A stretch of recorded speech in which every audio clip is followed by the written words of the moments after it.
Chimneys can be inserted in various ways. We can insert them in existing walls as chimneys, as chimney profiles, or as chimney shafts. While inserting a chimney shaft, we insert a few chimneys at the same time.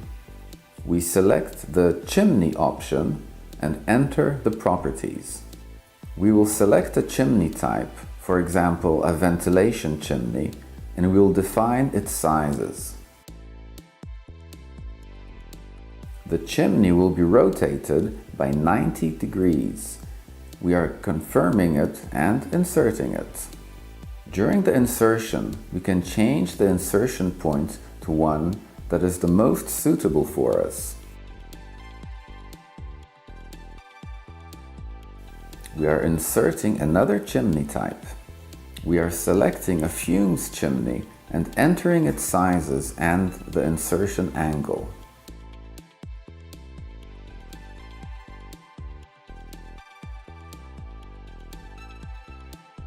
Now we are changing the selection point and inserting the chimney. The same chimney will be inserted in one more place, which is the storeroom, behind the garage, but as it has to be rotated, we are entering its properties and changing the angle.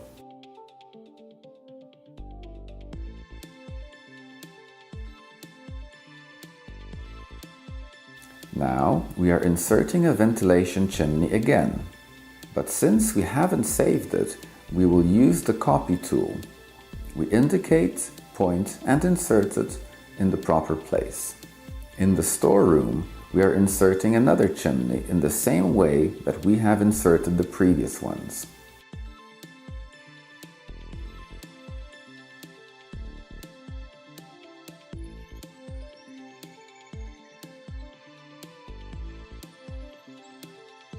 If we need to indicate a chimney flue, it is enough to select it and then select Insert Chimney Flue in the action bar.